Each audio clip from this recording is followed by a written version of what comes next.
My name is Brent Haas. I'm Associate Dean and Director of Admission Affairs at the Yenching Academy of Peking University. In case you can't tell from my accent, I'm from the United States, born and raised in Charlotte, North Carolina. Did my undergraduate work at Georgetown University in Washington, D.C., majoring in history and minoring in Chinese language. My MA and PhD are from the University of California, San Diego, in East Asian history with a research focus on modern Chinese history. So basically 19th and early 20th century Chinese history. If you have questions about what it's like to be an international student in China in general, please feel free to ask those as well. I was an international student twice, once in my undergraduate time at the Princeton and Beijing language program at Beijing Normal University. And then a year after graduating from college and before entering my doctoral program, I studied at IUP, the Inter-University Program for Chinese Language Studies at Tsinghua University. I've also been a visiting research scholar at Qinghai Normal University in Xining, during which time I was conducting my doctoral dissertation research. And for about 10 years before I joined Yenjing Academy in 2019, I was running study abroad programs for American universities in mainland China. These included Duke University, the University of California Education Abroad program, which is sort of the centralized study abroad program for all 10 of the University of California campuses. And then I returned to IUP at Tsinghua University, this time as resident director. So that's a little bit about my personal history.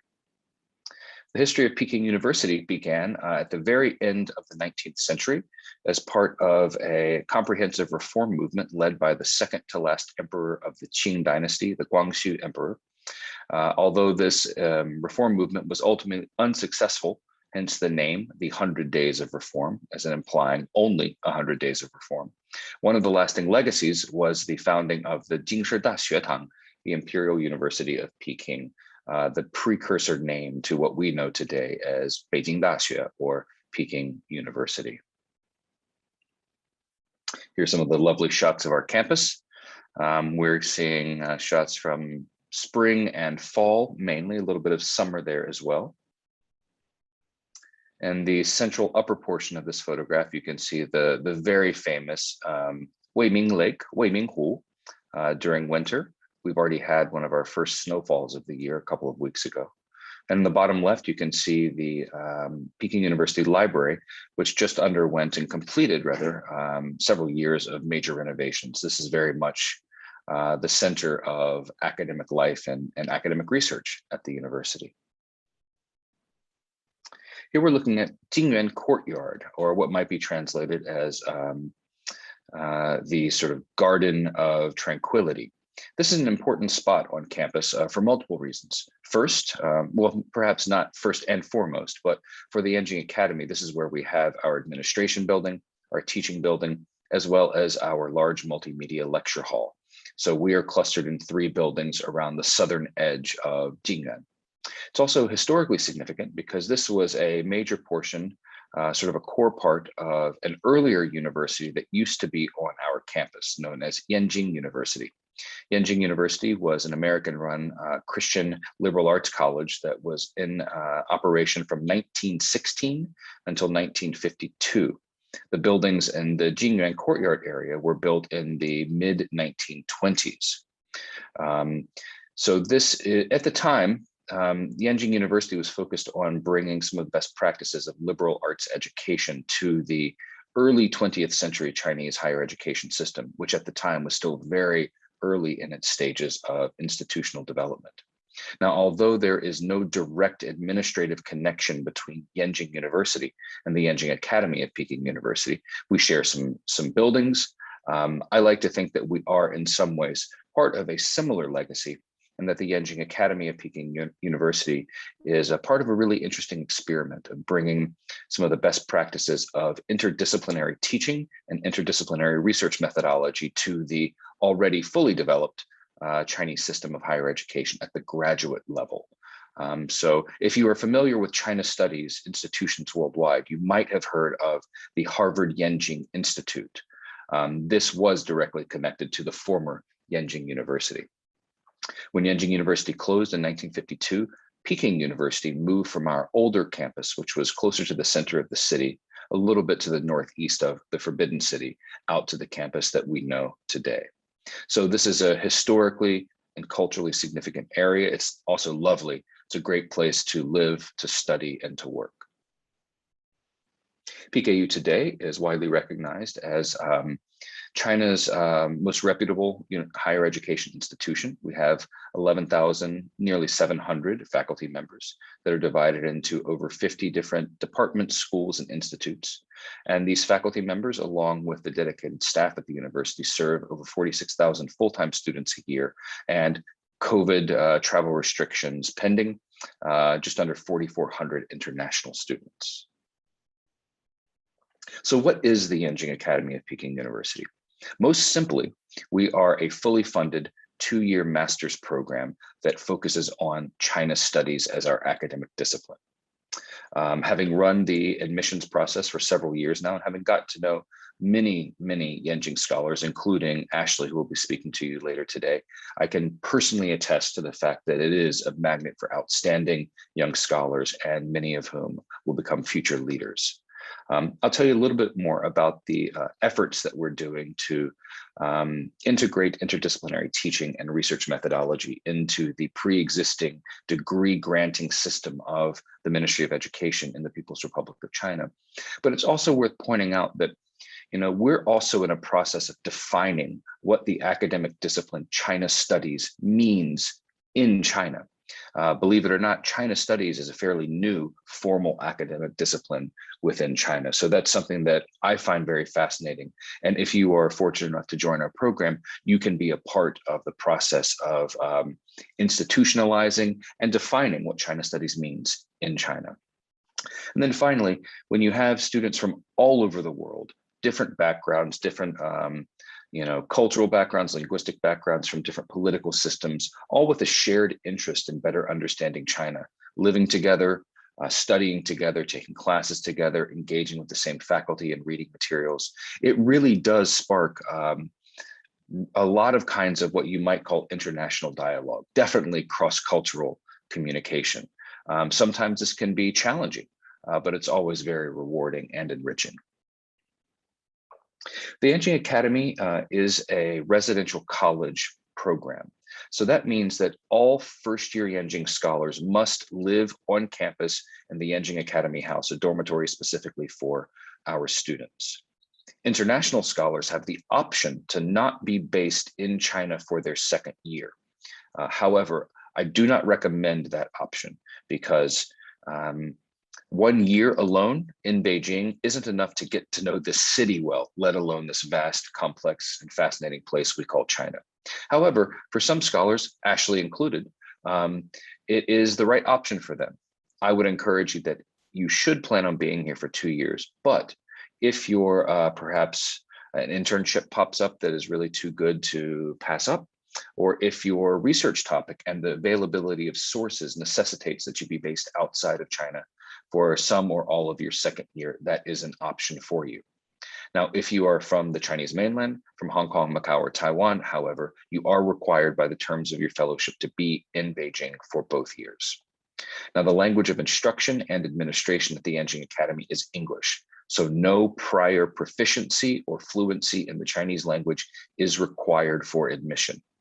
That having been said, since we are a highly competitive graduate program focusing on China studies, if you have previous Chinese language proficiency and or academic training, a degree or experience living and working in China, that potentially can be a competitive advantage in the admissions process. So I recommend that you emphasize those parts of your academic and or professional profile if that fits your profile.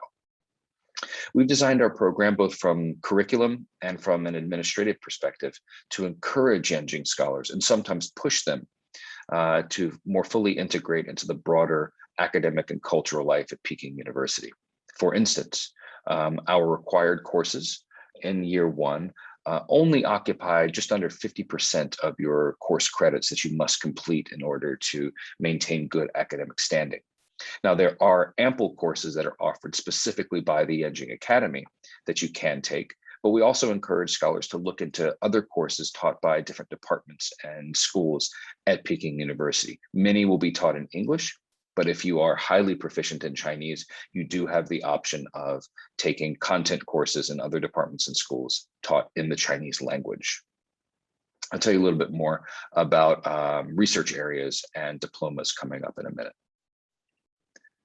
But first, I think we should talk about funding. Finding a fully funded master's program can be incredibly difficult. So one of the advantages of becoming a Yenjing scholar is the Yenjing Fellowship. This covers full tuition. It covers accommodation in year 1 in the Yenjing Academy House. In year 2, if you choose to be based off campus but in Beijing, we will offer a housing stipend.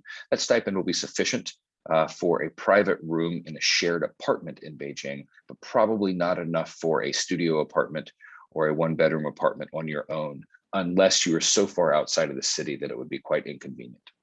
In year 1 and 2, we also offer a monthly stipend just for your living expenses of 3,000 renminbi per month. That's going to be about 550 up to about $600 per month, depending on the exchange rates. We also offer round-trip travel stipends for your first year from your home base, your home city, to and from Beijing, and then medical insurance that is specifically designed for international students living and studying in China. Now, when you realize that we have, on average, 120 students per class and 2 classes of students active in the Yenjing Academy program at any given time, you can quickly see this is quite a significant investment. Therefore, we conduct an academic performance review at the end of year 1. There are clearly defined minimum academic standards that all Yenjing scholars must meet, including completing a certain number of academic credits in the first year, maintaining a certain minimum grade point average, not failing any core required courses, and not seriously violating the Student Code of Conduct or the laws of the People's Republic of China. If you meet those academic standards, you simply reapply for the fellowship for your second year and you will receive it. So please consider this a 2-year fully funded master's program with an academic performance review in the middle of your time here. And there are plenty of other funding opportunities available. In year 1, there's independent research funding, as well as opportunity grants to present papers or attend panel discussions at academic conferences. And in year 2, there are other options that are offered on a competitive basis, such as a teaching assistantship, a residential advisor position, office positions, etc. These are ways for you to contribute to the Yenjing Academy community in a different way and get a little bit extra cash in your pocket while doing so.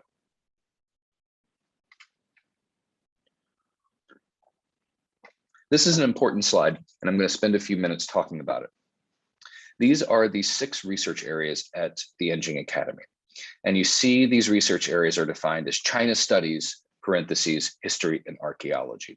This is how we're able to define and integrate China Studies, a new academic discipline, into the degree accreditation system and regulations of China's Ministry of Education. And then you notice the sort of more focused research area like History and Archaeology. This is how we are able to bring interdisciplinary research methodology into our degree system here. Now, History and Archaeology, or Law and Society, Philosophy and Religion, what have you, these are still very, very broad, very interdisciplinary research areas, but you will need to choose one of these research areas when you apply to the program. This is a very important step, so you should think deeply about this and potentially be strategic. Now, you do not have to have a degree or will be soon receiving a degree in one of these research areas in order to successfully be admitted to the program for that research area. For instance, you do not have to be a history major or about to have a bachelor's degree in history in order to successfully apply and be admitted to the China Studies, History and Archaeology research track at YCA. But we are a, once again, competitive graduate program, and it's normal that you should have a certain level of fundamental knowledge in the area to which you are applying, to be well enough trained to conduct graduate study and graduate research at China's top university in that area. So, for instance, if you studied anthropology for your undergraduate degree, great degree, wonderful topic, but you're applying to China Studies Economics and Management at the Yenjing Academy, and you've never taken microeconomics, macroeconomics, statistical analysis, that might put you at a disadvantage not only in the admissions process, but once you enter the program, you perhaps will be lacking the fundamental knowledge you need for graduate study and graduate research. So if your undergraduate degree and your course of study isn't visibly or obviously connected to the research area that you want to apply for, then you should anticipate that the admissions committee will have some questions about that and try to address those questions in your application materials. Try to let us know what kinds of preparation you've made that make you ready for graduate study and graduate research in this research area. That is a good strategy that you should focus on, especially if it's not visible that you have the professional and or academic experience to enter one of these research areas. Even within the research area, however, there's a lot of ways you can explore your own interests, take different courses based on your curiosity and hopefully based on the goal of preparing yourself for your master's thesis. Just in China Studies, History and Archaeology, you could be doing ancient history. You could be doing modern or contemporary history, 19th or 20th century. You could obviously be focusing on archaeology instead of history. You could be doing a history project that also looks at, you're looking at the history of economic relations between, say, China and Southeast Asia. Well, that could very well be a history and archaeology project with some economics research methods brought in, as well as with some international relations approaches as well. Or it could be a politics and international relations project that brings in historical methodology and some economics methodologies as well. So there are a lot of ways that you can follow your own interests, but big advice is put your best foot forward in your application materials. Let us know how and why you are prepared for graduate study and graduate level research in the research area to which you are applying. I'll be happy to answer any questions if you have some about that coming up later.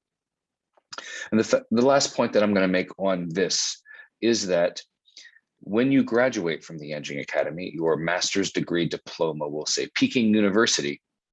And let's take History and Archaeology as the example. It'll say Peking University, Master of History, China Studies, History and Archaeology. Or perhaps Peking University, Master of Economics, China Studies, Economics and Management. Peking University, Master of Law, China Studies, Law and Society. This is how we've been able to fit this new discipline, China Studies, as well as interdisciplinary research and teaching, history and archaeology, into the pre-existing system of degree accreditation in China today.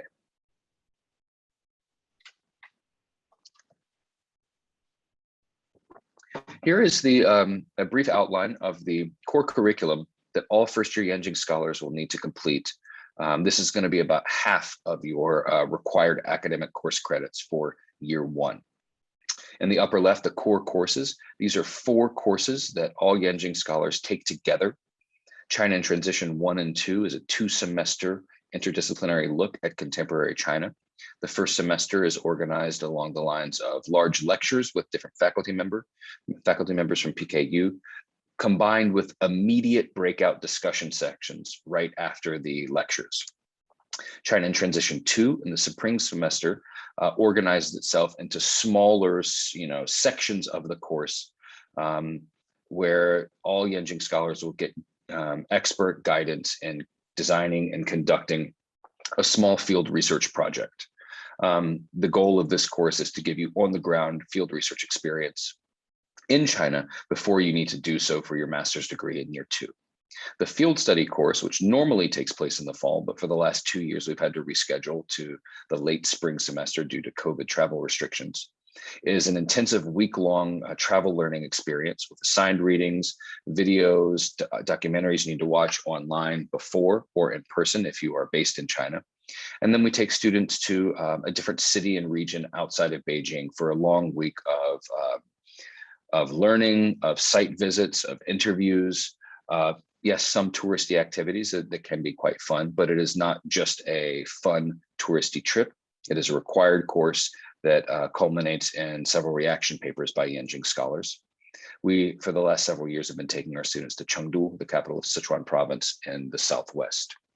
The China Studies Lecture Series is a series of 12 to 15, depending each year, of lectures where we bring in leading figures in different fields, broadly defined as China studies. They might be artists, media personalities, of course, academics, business leaders, executives in international organizations, diplomats, etc.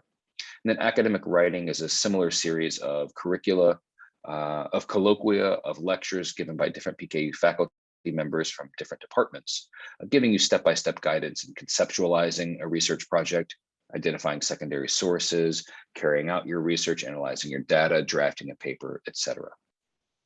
All international students, non-native speakers of Chinese, are required to take Chinese language courses in their first year, unless you are at a highly proficient level and can demonstrate that by passing the HSK level 6. HSK is the standardized test for assessing Chinese language proficiency in non-native speakers. With an HSK level 6, you can place out of our language courses, but you still need to complete the same number of course credits, and we require that at least one of the courses you use to replace the Chinese language courses is a content course taught in Chinese. A wonderful opportunity, but a significant challenge. For native Chinese speakers, both from the mainland as well as Hong Kong, Macau, and Taiwan, they are required to take a non-English foreign language. And then at the bottom, you can see some general elective courses that Yenjing scholars tend to take, even though they're not specifically related to China studies. Here are some of the courses on offer in History and Archaeology in the 2021 to 2022 academic year. Development of Chinese Civilization is generally going to be a course that focuses on the first millennium or more before the Common Era. So really before we get into the Qin and Han dynasties. It's heavily focused on discussing archaeological excavations. Ethnographies of modern education. We're looking at the history of the Chinese education system. Modern Chinese history, we have a couple of different courses on offer. I teach a course, History of the Field, Sinology and China Studies from a Global Perspective. And I have formally taught a course or co-taught a course, the Modern Chinese History course, looking at Chinese identity and Chinese nationalism. Here's some of the thesis topics that Yenjing scholars have done recently in history and archaeology. Just looking at, you can only learn so much from looking at the title of a thesis topic. But I think for our purposes today, you can get a sense of just how many different directions you can go in your exploration, your research explorations within the history and archaeological research area. So early Buddhism and cave art, the always interesting tension between preservation and commercialization in Beijing hutongs. This is something that's not only appropriate in Beijing, it's something that is a hot topic in all major historical Chinese cities that are undergoing redevelopment. World heritage perspectives of the Shimao site, transnational architecture, Silk Road. So there's a lot of different ways that you can approach history and archaeology. Perhaps Ashley will tell us about his developing thesis project when he speaks coming up after me. When you're at the Yenching Academy, you will most likely have two different academic advisors in your 2 years here. The first year faculty advisor is there to help introduce you to the faculty community and academic life at Peking University. This advisor will help you decide which courses to take, will learn your developing research interests, and even if that faculty advisor is not an expert in the specific field or fields in which you are interested, they probably know someone who is. And so one of their key roles is helping introduce you to other faculty members to guide you in your intellectual development. At the end of your first year, you will formally submit a master's thesis research proposal. And at that time, you will identify and receive the agreement of your second year thesis advisor.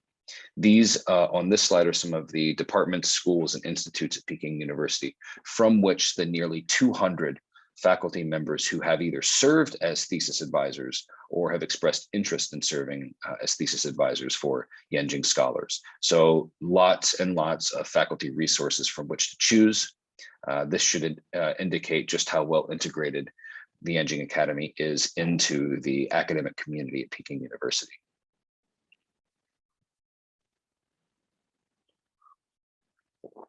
The fall field study course, well, formerly fall, currently we'll just call it field study course. For the first few years, we took students to Xi'an, the capital of Shanxi province in northwestern China. And then, as I said, we've been taking students to Chengdu and Sichuan province for the last several years. On this fall field study, we get students outside of the classroom. We want you to experience the variations of Chinese culture, look at China's past, how it's being maintained today, and how China is moving towards the future with a single city or region as the focus. So here you can see some of the kinds of cultural activities that students will participate in on the field study course. In the spring field study, this is part of China in Transition Part 2, but it's also connected to some of our other elective courses, which often have site visits and field study components built into them, funded by YCA. The last time we were able to run the full spring field study course as part of China in Transition 2 in 2019, before COVID, we had 30 different groups of students visiting 15 sites around China. So this is a very important course, and we eagerly look forward to the post-pandemic learning environment when we're able to once again fully implement this the way we want to. Here you can see students visiting the world's largest radio telescope in Guizhou province in the southwest. Now, if you are just a resident, an international resident in Beijing, or an international student anywhere, of course, a Yenjing scholar as well, it's very easy to hop on a high-speed train and go visit Shanghai for the weekend. It is not easy, however, to go down to Guizhou and get access to the site of the world's largest radio telescope. This is the kind of thing that you need to be a Yenjing scholar for, to be able to enjoy this opportunity. You need the support of Peking University and faculty connections in order to get these kinds of really unique travel and field site visit opportunities. So these are some of the kinds of opportunities that await you if you're able to join our program. This is another field study course from the development of Chinese civilization with Professor Lu Yang. Professor Lu is a research scholar in the Department of History and the Director of Graduate Studies of the Yenching Academy. He's pictured in the picture on the left in the middle. When we take our students to Chengdu or to Sichuan, of course, we're going to take you to see the pandas. You just have to do that. But it is not just a tourist site or tourist trip to go watch pandas munch on bamboo. We go to Sanqingdui, the very, very influential archaeological excavation site of a local southwestern variation of Chinese culture's burial site. Of course, we go to the museum where all tourists can go to, but as Yenjing scholars and as Peking University graduate students, we actually get to go in and watch the archaeologist actually excavating artifacts from several thousand years ago. So far, I've really talked about the academic side of the Yenjing Academy, and that's important. You need to know about that. But I don't want you to only think about our program as a graduate academic program. I want you to also think of YCA as a platform for you to take your previous expertise and experiences, your previous interests, combine that with location in China and serious academic study about China, and then meet up with other Yenjing scholars, get to know their interests and what they want to explore, and then collaborate to create something innovative and new. This is how I mean YCA as a platform for Yenjing scholars to realize their research and their creative goals. Through our door, the Wo Men exhibition is a great example of this. This is a fantastic multimedia, historical, artistic, sculptural, photographic exhibition that takes Jingyuan Courtyard 3, our teaching building, as the site of historical exploration. It combines sculpture, photography, light play using, you can see on the bottom left here, translucent red material over our windows to photograph and notice how the light changes throughout the day as it streams into our building. You can see an archival photo of Jingyuan Courtyard 3 in the late 1920s or early 1930s when it was a female students' dormitory at Yenjing University. Our students engage in serious archival research, oral histories of still living PKU students and professors who had lived and worked and studied in Jingyuan in the latter half of the 20th century, a truly outstanding exhibition. And it started because one Yenjing scholar reached out to the administration, including myself at YCA, and said, my background is in art exhibition. I'd like to do a multimedia exhibition using our buildings. We said, wow, that sounds great. Brainstorm, work together with some of your classmates, give us a proposal, and let's see what can happen. And this is what was produced. If you're interested in learning more about Through Our Door, please scan the QR code in the bottom right of the screen. That will send you to a VR tour of the exhibit.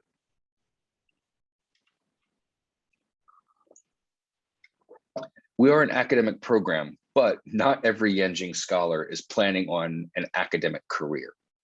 I would say about 30% of Yenjing scholars go on to further graduate study, generally at the doctoral level, but perhaps law school or other master's programs.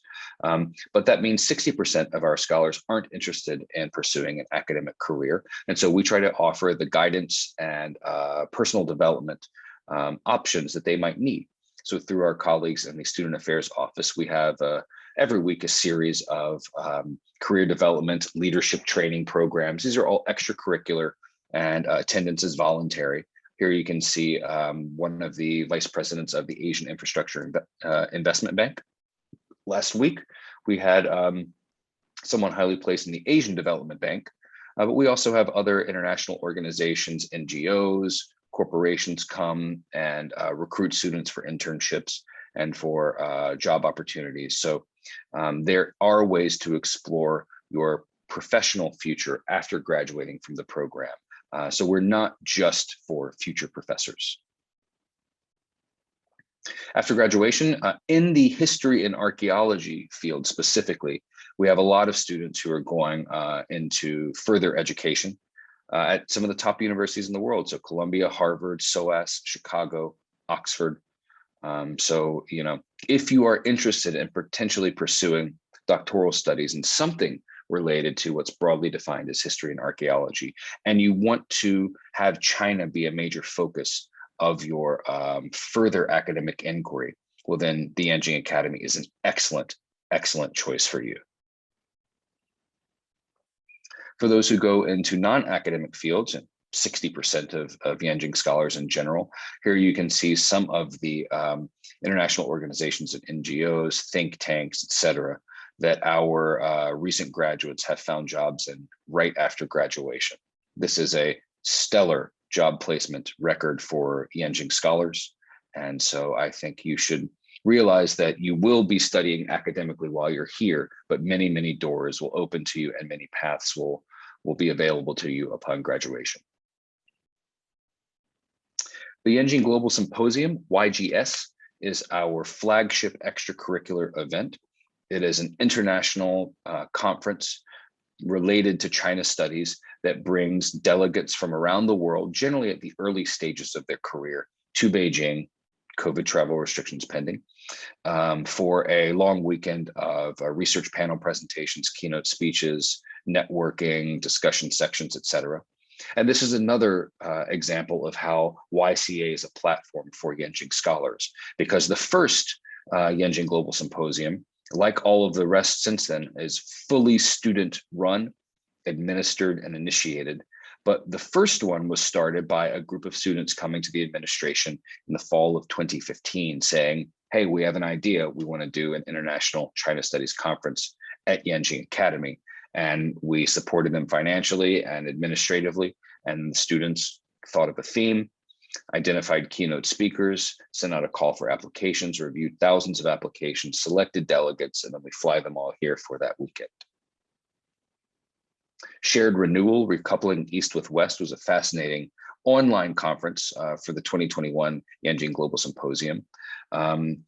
This was taking together both looking towards a post-pandemic world with an eye to the environmental challenges that all everyone in the world is facing, as well as the context of increasing friction between China and other parts of the world. There's really big topics, very important things to think about and discuss. And the 2021 Yenjing Global Symposium was a really wonderful success. Okay, some basic, biographical and demographic data on Yenjing scholars. So we've had just under 750 scholars from just over 80 countries and regions around the world in our first 7 cohorts of Yenjing scholars. Just so you know, if you see a 0.5, that indicates that someone has dual citizenship. So we really are a multicultural international student body at YCA. And because of that, we highly value students who have a demonstrated commitment to multiculturalism, to cross-cultural communication, and to learning in a respectful, if academically critical way about different cultures around the world. If that fits your profile, if you have experience in that, or that's a passion of yours, I recommend that you emphasize that in your application materials. Here are some of the universities from around the world that have placed the highest number of graduates in the Yenjing Academy. Really some of the top universities worldwide. That having been said, you do not have to be a graduate from Harvard or Oxford or Yale or Leiden or any of these world famous universities in order to join the program. These are just the universities that have placed the highest number of students here over 7 years. We look at every application holistically. We try to get to know who you are as presented by your application materials. And should you be, and if you come for an interview, we want to know about your background, your interests, extracurricular as well, where you want to go in your career and how you can contribute to our developing community here. Here are the research areas. You can see history and archaeology has about 5% of the total number of Yenjing scholars. So this is not intentional. This is not a quota system for which we are aiming. If we had a quota system, trust me, we would be much more evenly balanced. This just indicates what the best applicants in any given year chose to study when they came into the program. I do want to emphasize, however, that even though history and archaeology generally has only had 5% of Yenjing scholars choose this research area, because we are so interdisciplinary, you will have plenty of opportunities with other Yenjing scholars, even if they're in economics and management, law and society, what have you, to take classes with them, to find shared interest, and to collaborate with them on research projects, on article writings, who knows, on startups.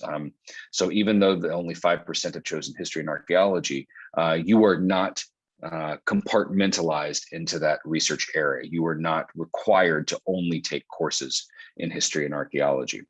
This is a very important point to emphasize. Does not matter what your research area is at YCA.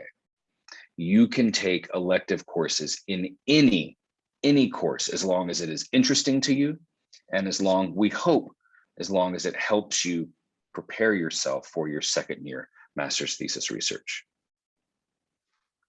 In 2021, the 7th cohort of Yenjing scholars, we're a little bit smaller of a cohort this year than normal. We have 92 scholars from 32 different countries and regions.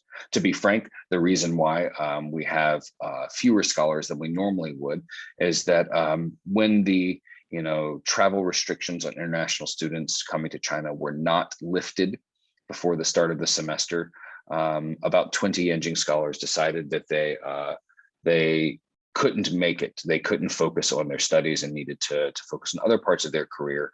And so they withdrew their application and are potentially, maybe they'll try their luck again at a later date. I don't know. It's a very unfortunate situation, but it's understandable. It's not something that we plan for. It's not something we control, but have to respect their decisions. In the 2021 cohort, the 7th cohort, here you can see the universities that place the highest number of graduates in the Yenjing Academy. So once again, really, really excellent universities around the world. And here are the research areas. Very happy to see that history and archaeology is outperforming the 7-year average, moving up from 5% to a strong 7%. Personally, I am a historian myself by training, by vocation. So always happy to see that. I have to emphasize, as much as I'm sort of trying to be charming and joking about the importance of history and archaeology, we do not privilege one research area over another. We do not say we want to have X number of politics and international relations or Y number of history and archaeology. So you should choose the research area which you're really interested in and that you can demonstrate you are prepared for. This is an interesting slide here to show you the highest degrees attained for Yenjing scholars when they're entering the program. The vast majority, not the vast majority, but the majority have bachelor's degrees as their highest academic degree. This, however, is somewhat skewed because PRC citizens currently are only able to apply to the Yenjing Academy if they have basically right after college. So all PRC citizens only come into the Yenjing Academy through their home university in mainland China, and their academic performance in that university qualifies them for what's called exemption from the National Postgraduate Entrance Examination, 推免, if you are a Chinese speaker. So that means that the 25 to 30 Chinese scholars who join us every year will definitely be only joining the program right upon completing their bachelor's degree. And so that's a large number that skews towards bachelor degree as the highest academic degree attained before joining the program. For international scholars, it's not exactly 50-50 bachelor degree or MA law school degree, but there is a much higher number who come here with a master's degree or a law degree or an MBA in our international pool of students. Ashley is an excellent example of that, and you'll hear about it from him. But what this should tell you is, you can be admitted to the program upon completing your bachelor's degree. We have plenty of students every year who do that. You can also be admitted to the program if you have an MBA or a law degree or another master's program.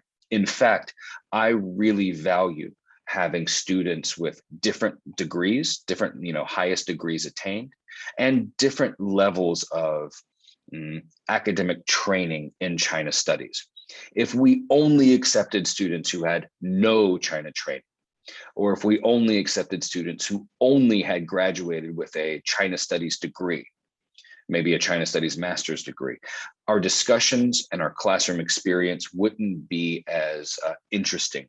Because if everyone has the same sort of academic profile, then they maybe have read the same books, they might ask some similar questions. I find having different professional backgrounds, different ages, more or less, and different levels of exposure to China studies as an academic discipline makes for more enriching discussions. Okay,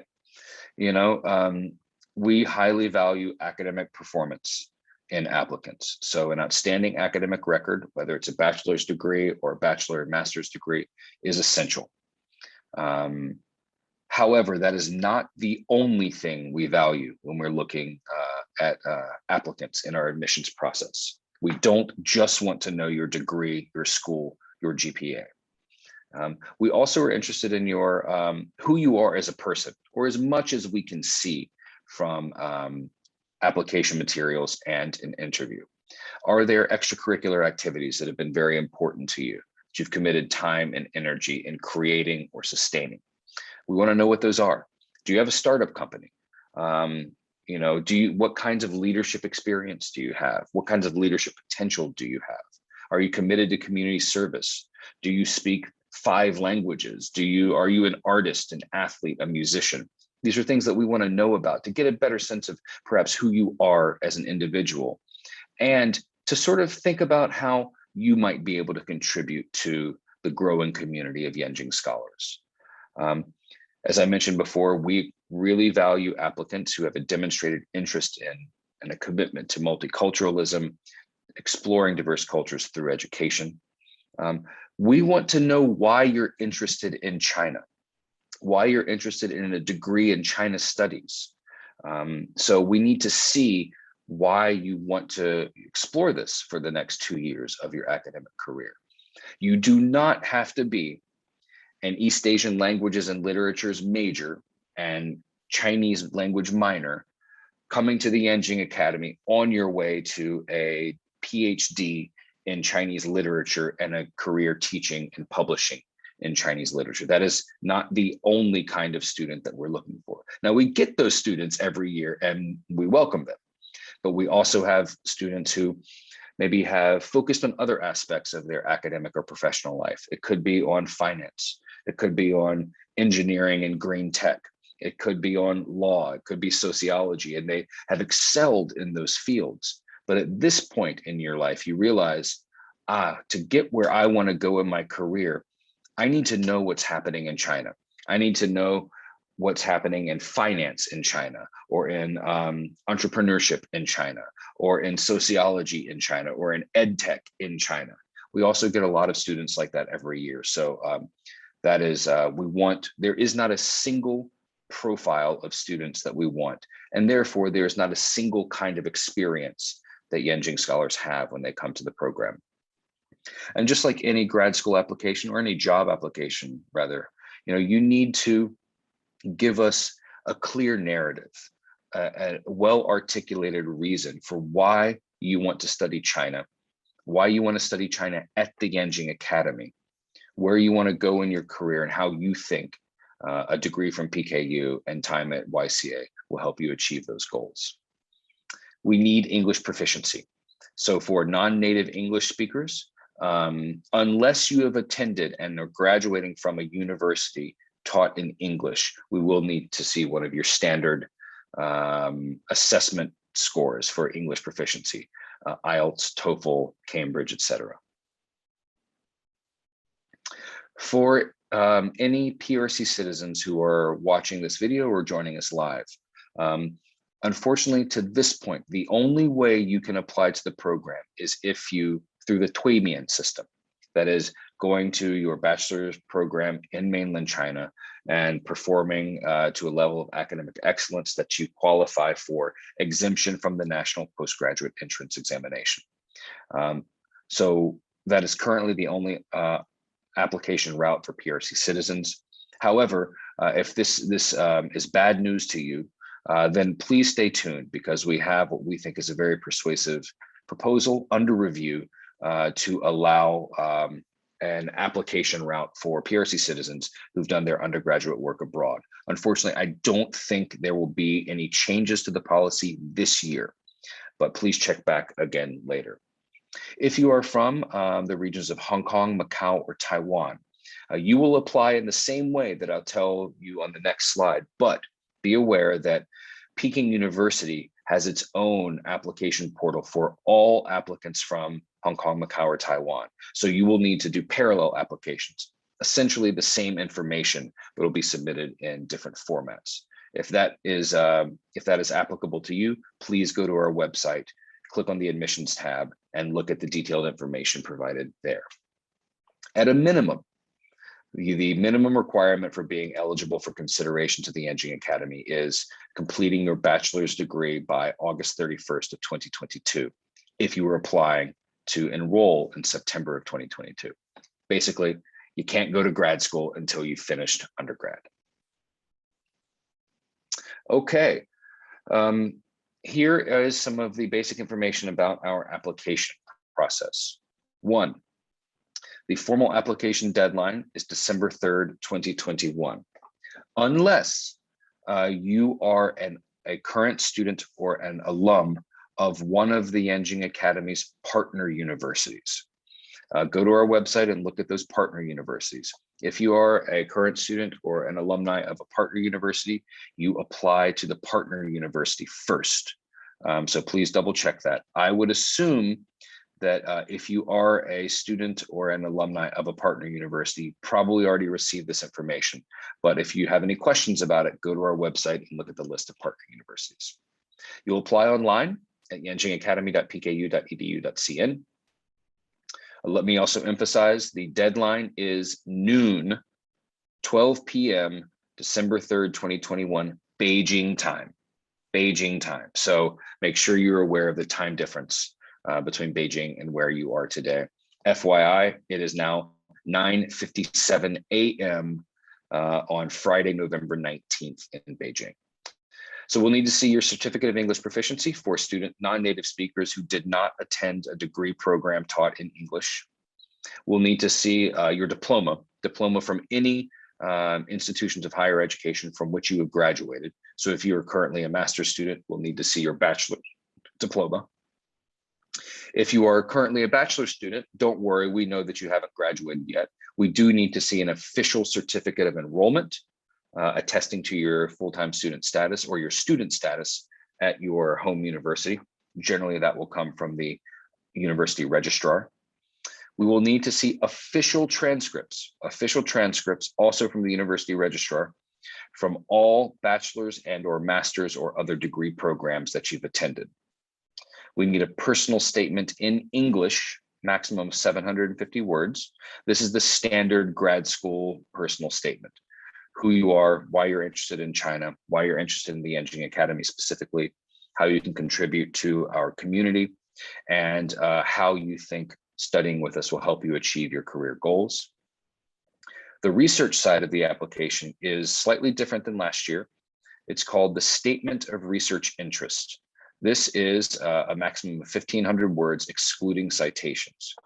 You should think of the Statement of Research Interest as the first step in a multi-year conversation you will be having with faculty at the Yenching Academy and at Peking University about your evolving master's thesis research topic. What you write about in the Statement of Research Interest does not commit you to that actually becoming your master's thesis research topic, but it is a formal academic document. It should be written in academic language.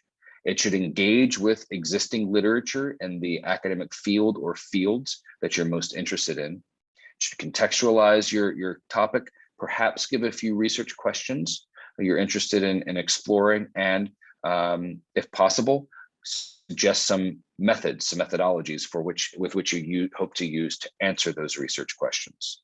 It can be a fully formed, full-on research proposal if you really are that certain about what you want to study, but it doesn't have to be. You can talk about multiple topics, or narrow down to an area or a series of topics and talk about that a little bit more generally. Whatever accurately represents your developing interests in China studies. I recommend strongly that you reach out to your academic mentors. Perhaps your university or graduate school has fellowship advisors. Reach out to them and discuss, give a draft of your statement of research interest, tell them about the program, and talk to some of your mentors about it. It's always a good way to look for expert advice and constructive criticism in the drafting and redrafting process. We'll need to see your resume or CV, and we need to see 2 letters of reference. Per Peking University regulations, these letters of reference must be academic, and they must be from associate professors or full professors, or the equivalent titles. So if you're in the UK system, that is going to be senior lecturers or professors. This is the standard requirement for all academic master's programs at top universities in China. It is a hard requirement.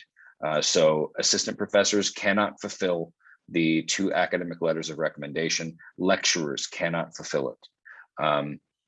Now, if you have assistant professors, lecturers who know you well and you think would write a great letter for you, we're happy to see that, but it must be submitted as additional document and cannot replace these 2 academic letters of recommendation.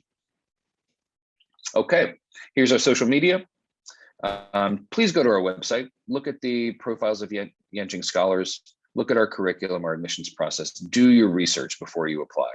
If there are questions you don't know and you don't ask them here, you can always reach out to us at YCA-Admissions@pku.edu.cn. If you can see us on these other international social media platforms. If you're using WeChat, you can scan the QR code at the bottom left of the screen and follow our official WeChat account. Okay, with that having been said, I'm going to stop sharing my screen and hand the floor over to Ashley Tanyuan-Zeng. Ashley, the floor is now yours. Please take it away. And for others of you here, I will be looking through any questions that might have been submitted during my presentation and organizing my thoughts. We will get to any questions you have coming up soon. So thank you very much. And Ashley, good to see you again. Thank you so much. Thank you so much, Professor Haas. Okay, I'm gonna share my screen. All right, hopefully that works well. Okay, so and I hope everyone can hear me. If anything, just put it in the chat. If anyone has any questions on the way, please feel free to put it on the chat as well. I can try to answer them during the presentation if I can see them, but if not, I'll definitely get to them after the presentation. All right, so hi everyone. Thank you so much, Professor Haas, for your introduction and also for your talk. So basically, so this is my name. I'm Ashley Tanyuan-Zeng. You can also find me on LinkedIn, exact same name, only one in the world. Chen Yuanzeng in Chinese, and I have quite a lot of content to cover today, so I'll be speaking pretty fast. If you have any questions, once again, just put it in the chat. Okay, so basically, this is a little bit of background about me. I will not go into detail about all of them. I've done a lot of things over the years, quite a bit at Yenching itself, actually. So if you look at the first 2 points under academic international experience, Yenching and PKU have given me the opportunity to study abroad. So right now, I'm actually in South Korea, and with Yonsei University, doing a semester exchange. So like Professor Haas mentioned, it is possible to do that in your second year. And then over the summer, I also did a summer program with Korea University under a PKU scholarship. So, and all this has been completely covered by either PKU or Yenching, so far. So it's been a really good experience, and I've learned a lot from all of this. And previously, before that, I studied for a master's in French linguistics and pedagogy in the US, did translation and interpretation there as well, at Middlebury, for those of you who know Middlebury, very into languages. I also went to law school at the National University of Singapore, and I was a lawyer previously. I also spent 8 months studying abroad in Israel, Palestine at Tel Aviv University. But most of my life has been, I've grown up mostly in Singapore and Brunei, because I'm half Singaporean, half Bruneian. But I also did study abroad for little periods of time in Japan, Hong Kong, Indonesia, etc. previously. Feel free to ask me about anything on my slides later if you want me to go into detail. Okay, so I was asked to talk a little bit about my leadership and professional experiences as well. I'm not going to go into detail once again, but then, so I was a lawyer previously, like I mentioned, took a break from that to do Yenching, so now I'm here. I'm also a residential advisor at the Yenching Academy, so helping out to plan events and also to help out because I'm in the 6th cohort, so now we have the 7th cohort that came in a while ago, and then being their advisor pretty much, and also to my own cohort. I also previously worked in many different fields, so I did a lot of like ad hoc translation and interpretation, assignments and work with different organizations, including like Asia's Got Talent. So I was on TV and interpreting Japanese at the point of time. I was in the Singaporean Army and a lot of random other internships and stuff like that. But this is not necessary. So this is just my experiences. And I'm on the older end of the Yenching Scholars group. So like I've done a lot of stuff before coming to Yenching. And I've done quite a bit of volunteering as well, different organizations in different parts of the world. But once again, not necessary. It's just, it'll be great if you have this, international outlook and everything. Okay, so these are the much more important parts. I'm going to focus a lot more on talking about the Yenching experience. And I'm going to start by talking about my motivation for applying to the Yenching Academy. So actually, one big reason why I do that, why I applied for the Yenching Academy, is because I'm personally of overseas Chinese heritage. So I'm Hakka, Fuzhou, and Hainanese on both sides, of descent from that. So for me, like growing up, I heard all these different Chinese languages and dialects being spoken, and it was always really interesting for me to want to delve deeper into that in terms of the history. And also, I really wanted, as an overseas Chinese, I really wanted to understand China better because my ancestors came from there. So, and I'm specifically interested in history, right? I'm a history and archaeology major, as I guess many of you maybe if you come to Yenching. And I really wanted to find an opportunity to really delve really deeply into that and to understand China better, from basically like the best university in China. And after looking through all that Yenching had to offer on their website and also from the professors who shared with me about Yenching, I thought that it was the best program for me. So yeah, at the point of time when I was applying, I was like, okay, I'm just gonna put in a lot of effort into this and I'm just gonna focus on this. And thankfully it worked out. Although I really didn't think I was gonna get in, and I'll share a little bit more about that later. So so my story, like I've always wanted to study what I love, which is like history and like East Asian studies, languages, Chinese history, etc. But I never really had the chance to completely like delve into that. Like I mentioned earlier, I did like law school and for many reasons and etc. And in Singapore didn't have exactly specifically what I wanted to study at that point of time. So I was like, okay, now that I have the chance to do that at grad school, I really wanted to do it. And the Yenching program was really just a perfect fit because it's so interdisciplinary and multidisciplinary that you can study pretty much like whatever you want, especially within the humanities and social sciences. And even if not, like, other courses at Peking University at large that allow you to delve into basically any kind of interest that you have. I also really wanted to immerse in a Chinese speaking environment.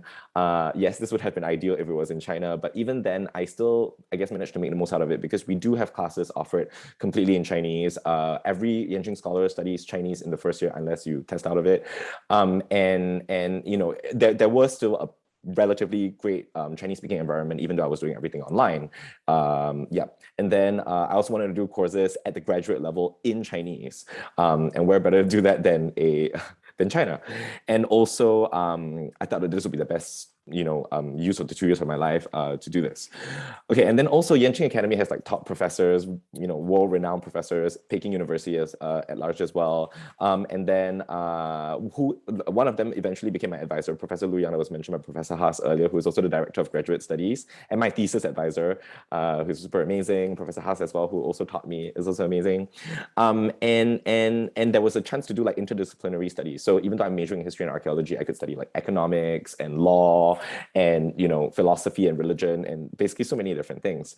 Yeah, and then basically my previous experiences also just made me a lot more sure that like, hey, this is what I want to do at this point in my life, and when better to do it than now. So besides that, so my experience as a Yenching scholar, so I think there's a lot to say about this, of course, but then I'm just going to focus on the key parts. I think that for me, I really always wanted a liberal arts education, which is why I went to Middlebury for grad school, because it's a liberal arts college that offers graduate programs as well. And then Yenching was like an intense grad version of a liberal arts education, because you can, like I said, study so many different fields and integrate those different fields and synthesize those different fields, in your thesis, in your work, in your research papers. So I really wanted something like that, and Yenching just was the perfect fit. And then they offer such a wide range of classes, like as you can see in the slides that Professor Haas showed, and also like that's just like history and archaeology, right? But there's so many beyond that. And then once again, the whole range of PKU classes available to you. So far, I'm a residential advisor and I love it. And I also made friends for life at Yenching so far. You'd think that maybe being an online program, it wouldn't be that easy to, make friends or like, really have a like really strong bond of friendship, but I have. And I've even had a chance to meet some of them in real life subsequently. Like we got to know each other online, but then when I went to the US over the summer, I actually met some of them in person, and we just hit it off, exactly the same as we were on Zoom. And some of them are like my best friends in life right now. We talk about everything. So it is definitely possible to have that. And Yenching brings together a group of like I guess like-minded people in some ways, so that like everyone is really like fascinating and inspirational, and meeting with each and every scholar so far has just always been a super amazing experience. And here in South Korea as well, I've met with the scholars here as well, and it's also been an awesome experience. So Yenching offers this opportunity to like immerse in a truly diverse and stimulating environment, because with the interactions in classes, like each class is kind of like a mini United Nations, because as you saw from the previous slides, like people come from all over the world, literally all the different continents, many different countries. So like each class has like, the, a North American perspective, the East Asian perspective, the African perspective, like represented, most of it. So like, it's really, really interesting. And also the chance to live in China and study in China, hopefully for you guys. And also the chance to study abroad, like I mentioned earlier. There are lots of fun and meaningful activities. I'll talk a little bit more about this later, on-site and online. So obviously, as an international scholar, I couldn't participate in some of the on-site ones, but then even then, sometimes they would have like a Zoom, thing so that you can participate even though you're online and they are on-site. So it's really cool. And there's a lot of effort put into, like making sure that we feel part of the experience as well. The Baishan experience. So I'm also a Baishan scholar at the Yenching Academy. So that's basically just another scholarship that also funds my education. And it's been amazing because then there's all these opportunities to meet amazing people who come to share with us in the past, like weekly. There's opportunity grants and awards, for those of you who are striving for more opportunities to study more or to learn more, to do more research. And then my classes have been amazing. I'll talk a little bit more about that later because I was asked to talk a little bit about that, and it's a very interesting aspect of Yenching. And I'm also currently studying classical Chinese, which is also funded by Yenching under a language scholarship. And you're going to meet more experts and amazing classmates and a lot of activities that I mentioned below. So below are some of the clubs that I'm a part of.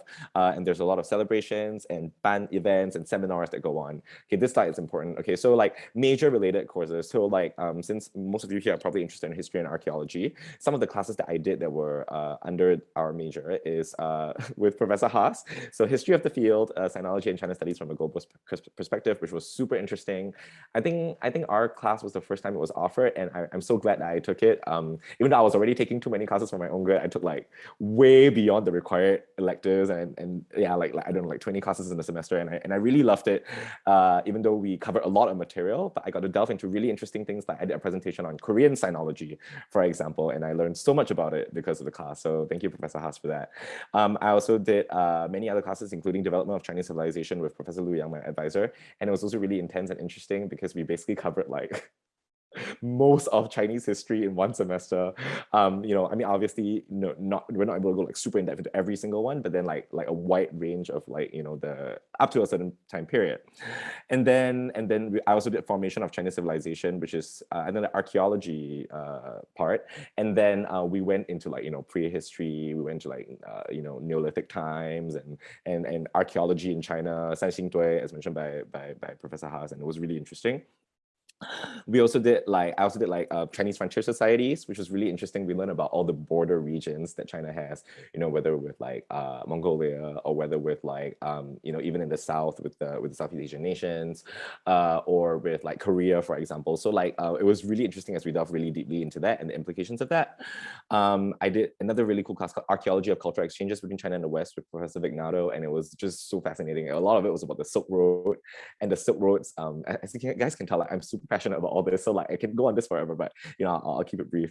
But basically it's all about like Silk Road history and the interactions on the Silk Road, and also how that influenced China.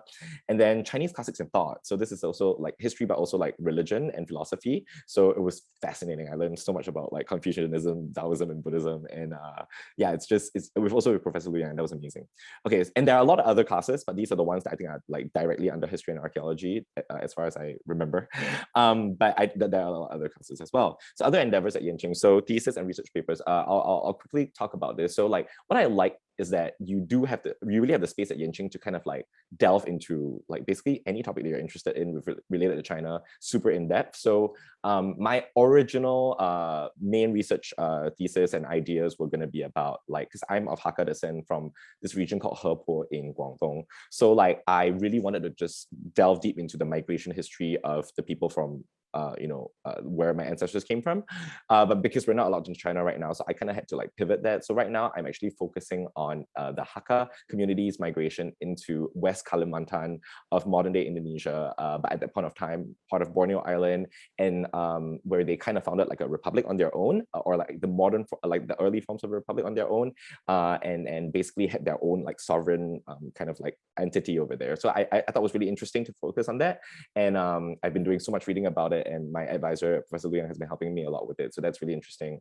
But other research papers that I've done have also just allowed me to explore so many different aspects. And almost every single class requires a research paper. So like every single one, I kind of do like a different aspect of my interest in China. And I've just like, read so many things because of that.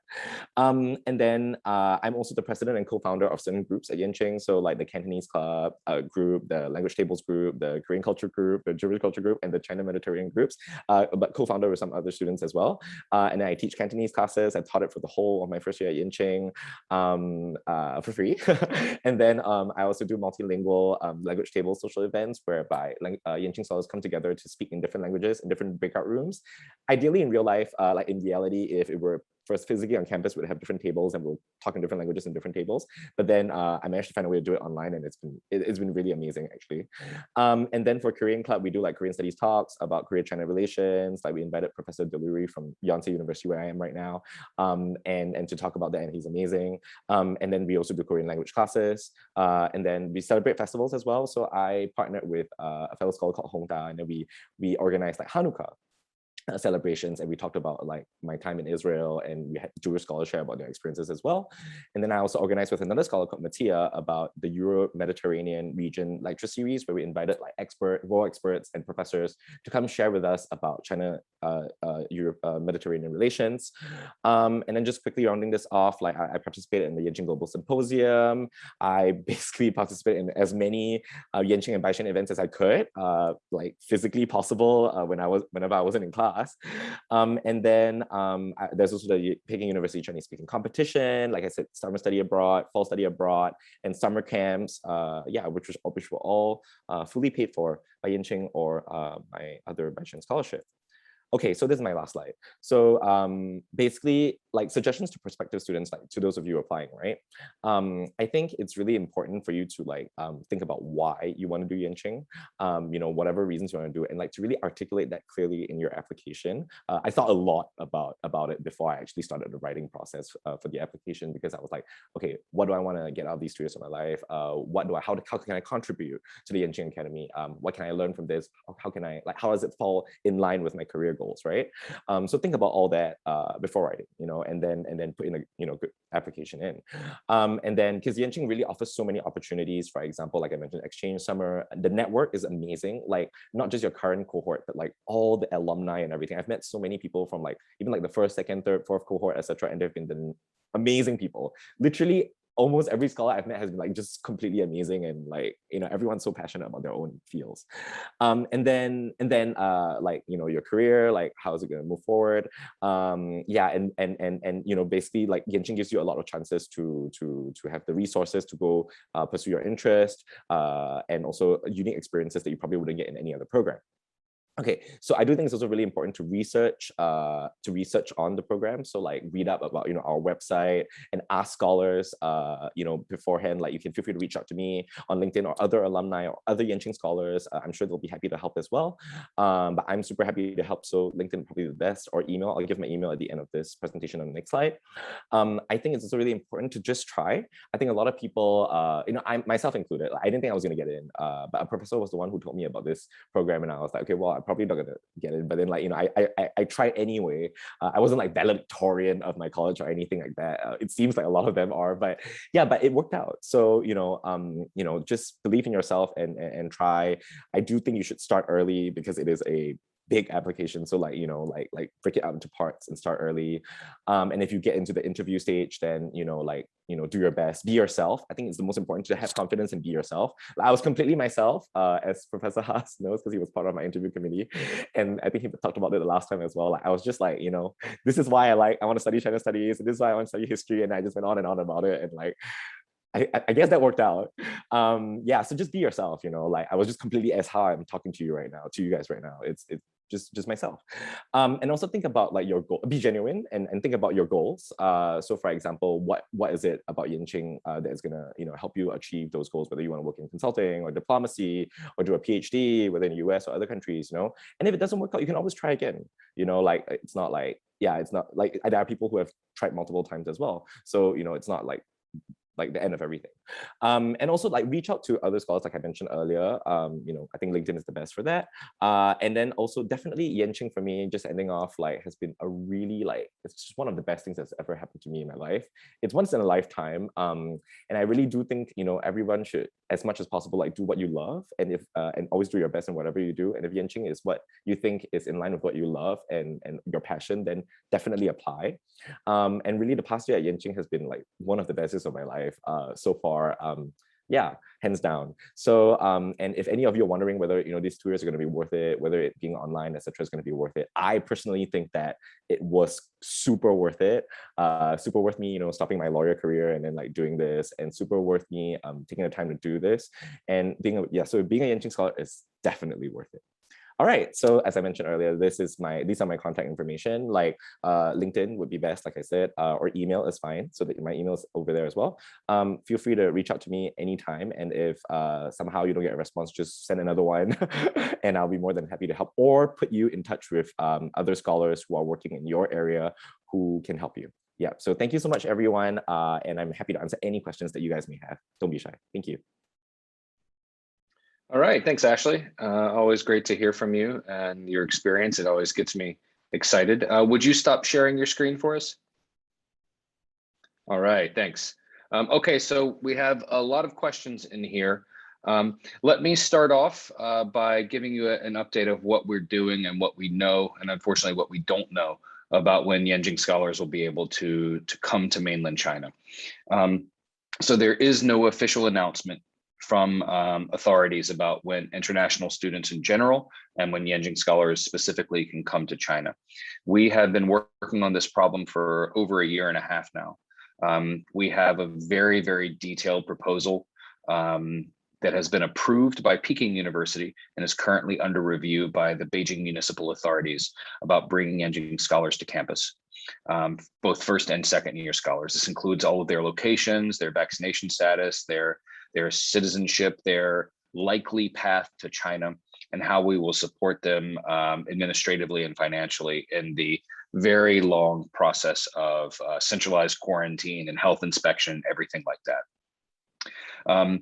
That is currently under review by Beijing authorities. We don't know when it's going to happen. I remain hopeful that it's going to be sooner rather than later. But until there is an official statement, nothing that you read matters. There had been some talk about the head of the Chinese CDC suggesting that once China reached 85% full vaccination, then it would make sense from a epidemiological perspective to reopen the borders. That's an important bit of information, but it's not a formal policy statement. There has been some news recently that reported in the South China Morning Post that NYU Shanghai and Duke Kunshan University, two Sino-foreign joint venture universities in Shanghai and close to Suzhou, respectively, are preparing to announce that their international students will likely be able to come in the spring semester of 2022. We're aware of that. We're working to see if that will include Yenjing scholars. As of yet, we don't have any information. So we've been online for a year and a half, mainly online. We do have scholars from the Chinese mainland, from Hong Kong, Macau, and Taiwan, a few Korean scholars, because South Korea and China signed a bilateral agreement to reopen their borders to international students back in the fall of 2020. And we do have a few international scholars who perhaps had been based in Beijing before the pandemic and were always here, or were able to enter the country on family reunion visas, et cetera. So, but that's the way it's been operating for a year and a half now. It's not ideal. It's not 100% of, online is not 100% of what Yenjing scholars want to experience. And it's not 100% of what we want to offer them. They're not on campus, they're not living together, they're not exploring Beijing, et cetera, et cetera. So I can't tell you that it's exactly the same as it would be when you will be on campus, but it's still highly, highly valuable. You still get a world-class training in China studies. You still write a publication quality master's thesis. You will still receive a master's degree from Peking University, and you still become a Yenjing scholar. And that means something, and that opens doors. As Ashley said, I can personally guarantee it will be a career-changing experience for you. I won't guarantee it, but it very often happens that it's also a life-changing experience for Yenjing scholars as well. So we do know that there are 3 major events coming up in Beijing over the next calendar year. Obviously, the Winter Olympics in February of 2022. Then the 2 sessions, the Lianghui, very important political meetings that take place every year, sometime in March. We don't know exactly when that will be. There's also, let's see, then there's the 20th Party Congress coming up in October or November. Again, that's never announced until a little bit closer to the date. I don't know that the return of international students and Yenjing scholars, I don't know whether or not it's directly connected to any of those 3 events. But those are 3 events that are on the calendar, and you should, when you're thinking about, if you're accepted, when you'll be able to come, you should keep those dates in mind. But these kinds of decisions here take place behind closed doors. They're not going to be discussed publicly until they're announced. And that includes with us, administration at YCA. So pay attention to the news, obviously, but it's not official until it's official. And so we're doing everything we can. We're doing everything we should to get Yenjing scholars onto campus. So that's what we know, that's what we're doing, and that's what we don't know up until this point. Okay, so that's where we are with that situation.